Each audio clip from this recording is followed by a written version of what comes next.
কিডনির পাথর বারবার হচ্ছে, এটা নিয়ে ফেড আপ। আমার মনে হয় যারা ভুক্তভোগী আছেন, যাদের কিডনিতে বারবার পাথর হয়েছে বা কিডনির নালিতে বারবার পাথর হচ্ছে, চিকিৎসকের শরণাপন্ন হতে হচ্ছে, অনেকের একাধিকবার অপারেশন লাগছে, ওনারা কিন্তু যথেষ্ট বিধ্বস্ত মানসিকভাবে এবং যদি বলি আর্থিকভাবেও।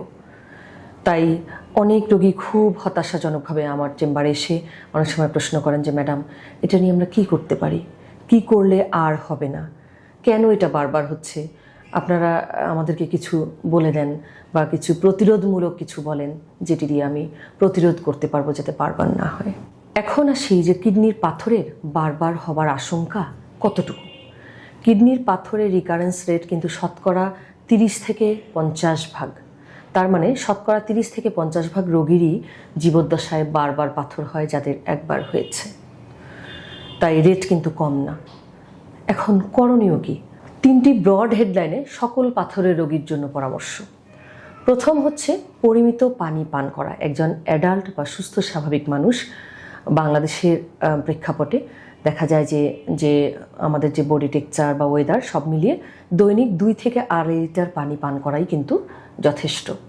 প্রতিদিন 2 থেকে 2.5 লিটার পানি পান করতে হবে। তবে আবহাওয়ার তারতম্য ভেদে বা পরিবেশের কারণে বা কাজের পরিবেশের তারতম্যের কারণে কিছুটা কম বেশি হতে পারে। এখন প্রশ্ন হলো, অনেকেই কিন্তু পানি পান করেন, দেখা যাচ্ছে যে আমরা সকালের দিকে অনেক ব্যস্ত, অনেক কাজকর্ম, বাচ্চাকে স্কুলে দেয়া নেওয়া বা এসব করতে গিয়ে আমরা সকাল ভাগে পানি পান করি না বা কোনো খাবার গ্রহণ করি না। এরপরে আমি হয়তো 11টা 12টার দিক থেকে লিটার লিটার পানি পান করছি, তাতে কিন্তু হবে না। পানিটা পান করতে হবে সারাদিন ভাগ ভাগ করে। কারণ আপনি যদি দুপুর 12টা পর্যন্ত পানি পান নাই করেন, সেক্ষেত্রে প্রথমের অংশে কিন্তু ডিহাইড্রেশন থাকছে। ডিহাইড্রেশন কিন্তু কিডনির পাথর হবার ঝুঁকি বাড়িয়ে দেয় বা পানি শূন্যতা। তাই পানি ভাগ ভাগ করে পান করবেন সারাদিনে, এটি একটি। 2 নম্বর পরামর্শে সেটি আসবো যে রেড মিট অ্যাভয়েড করতে হবে আমাদেরকে। গরু খাসির মাংস বা লাল মাংস বলতে আমরা যেটি বোঝাই, এর মধ্যে যে সাবস্টেন্সগুলো থাকে যেগুলো কিন্তু কিডনিতে পাথর হবার আশঙ্কা বা কিডনির নালির পাথর এগুলোর ঝুঁকি অনেকাংশে বাড়িয়ে দেয়। তাই পারতপক্ষে না খাওয়া ভালো। 100 ভাগ হয়তো আমরা বন্ধ করতে পারবো না, কিন্তু আমরা সেবনটা কমিয়ে দিতে পারি। আর যদি কেউ আসলেই চায়, সে কিন্তু বন্ধও করতে পারবে। এরপর আসি যে অতিরিক্ত লবণ বা লবণাক্ত খাবার না খাওয়া। কিছু লবণ কিন্তু আমাদের দৈনন্দিন জীবনে শরীরের প্রয়োজনেই খেতে হবে, সেটি আমাদের সবজিতে থাকেই বা খাবারের মধ্যে থাকেই। কিন্তু এর বাহিরে আমরা যেন অতিরিক্ত লবণ খেয়ে না ফেলি। অনেকে পাতে এক্সট্রা লবণ নিয়ে খান, অনেকে লবণাক্ত খাবার, সল্টেড বিস্কিট, সল্টেড ফুড এগুলো পছন্দ করেন। তো এগুলো আসলে খাওয়ার প্রবণতা কমিয়ে দিতে হবে যাতে পাথরের বারবার হবার ঝুঁকি না থাকে।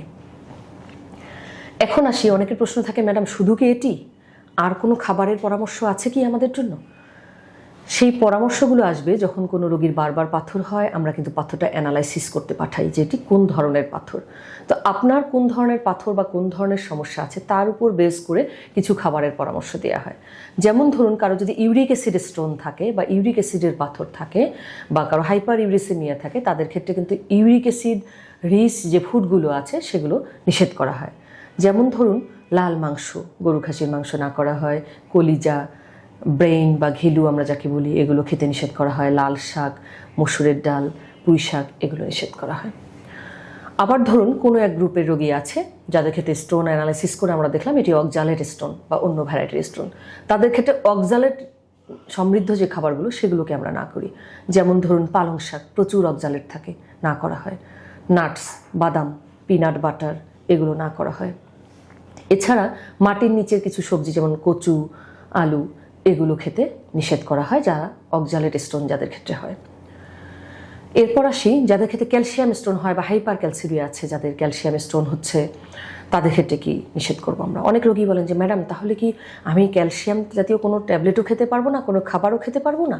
নো। এক সময় ধারণা করা হতো যে ক্যালসিয়াম জাতীয় খাবার খেলেও ক্যালসিয়াম পাথর হবার আশঙ্কা বেড়ে যায়, কিন্তু না।